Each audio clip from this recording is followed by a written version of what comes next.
So as Leah said, I'm Hank Coates. I'm the CEO and President of the Commemorative Air Force, and good afternoon. Before I do get started, I do want to say, please, to the DFW area, if you have it in your mind, express some prayers and thoughts for the crews that were involved today, for the people that saw it, for the family members. Obviously, this is a very challenging time for those families. And when I say family, I meant the CAF family and our customers that follow us all over the world and enjoy our shows. I also want to thank the Dallas Police Department and the Dallas Fire Department and the Dallas Airport Department, all the first responders. They have done an amazing job. They responded immediately. They were on scene. They have been handling this in a supremely professional way, and I can't thank them enough. The airport and all the first responders have been true professionals, and I appreciate everything that they've done. So approximately 1:15 today, we had two aircraft flying. One's a B-17, one's a P-63. The B-17 normally has a crew of 4 to 5. That was what was on the aircraft, and the P-63 is a single piloted fighter type aircraft. There was an incident. It is being investigated by the FAA right now. They'll turn it over to the NTSB at approximately 9 o'clock tonight when NTSB comes on scene. FAA is the on-scene commander until the NTSB gets here. The NTSB will be doing a very thorough and complete investigation, at which time they will release a preliminary report, which will be followed up at a later time, usually a significantly later time, once they do engineering analysis and interviews and everything like that, which will follow later. The families are being taken care of. They're receiving counseling, not just of those actively participating in the issue, but also the CAF folks and any folks here that may have seen it and have issues with what they saw, and obviously with our first responders. We want to make sure that they're supported as well. So it is a trying time, and we appreciate your patience and your help through this, but we also realize that there's a message that needs to get out. So are there any questions? So you said typically on the B-17, 4 to 5 people, and then the other plane, the B-63, single pilot. Can you talk about how many people were actually on at least the B-17 today? I can tell you that it was normally crewed. I cannot release the number of people on the manifest or the names of the manifest until I'm released to do so by the NTSB. I just can't. No, that's okay. Are you able to confirm, I mean, obviously we saw the planes, we saw the smoke, casualties involved?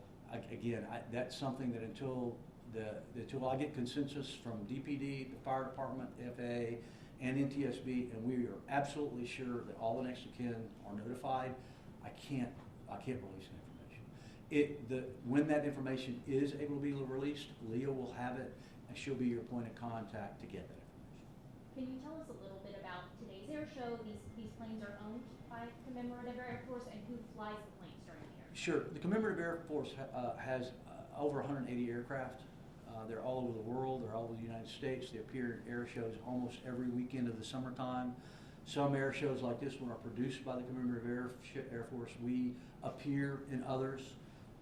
This is a World War II flight demonstration type air show where we highlight the aircraft and their capabilities and what actually happened in World War II. It's very patriotic. The maneuvers that they were going through were not dynamic at all. It was what we call bombers on parade.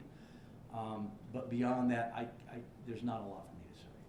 Are the people who fly during this air show volunteers with your organization? The people that are flying to the air shows are volunteers. There is a very strict process of training and hours. It is all the pilots are vetted very carefully. Many of them have been flying for us for 20, 30 years or longer. So this is not, what I can tell you is this is not their first rodeo. These guys are very well versed. They spend their summer times. Many of them are airline pilots, retired airline pilots, retired military pilots like myself. So these guys do very thorough training. They have a lot of minimums they have to meet, criteria they have to meet. So this is not just somebody that's out doing something. These are very well trained folks that have been doing it for a long time. In shows like this, just how rare is it to have a I can't really speak to that. A show like this, it's probably, ESB actually comes out with a report on the causal factors and what actually occurred. I can't really comment. Were there any paying customers on the bigger plane? No. And you said these were not dynamic maneuvers that were being performed, but are you able to just describe, if you were I'm not sure if you were watching this from the ground when the impact happened, or if you've seen any video, do you know at all what the plane that came from behind was attempting to do? Or was that part of the normal show? What I can tell you is, you've seen the same video I've seen. Until the FAA allows me to speak to what happened, it would be inappropriate for me to speculate. I mean, I can look at it from a pilot's perspective and I can make a judgment, but until the NTSB says this is what happened, that's what happened. And I can't really speak to it. I appreciate the question, but I can't. Sounds like your organization is pretty tight-knit. You've got a lot of repeat volunteers, probably a lot of repeat customers. So the Commemorative Air Force has about 12,000 members in the United States and in Europe. We have 180 aircraft. We fly about 6,500 hours a year in air shows and training and tributes to veterans. Our motto is educate, inspire, and honor. That's why we do this. We take it very seriously, but it is a lot of fun.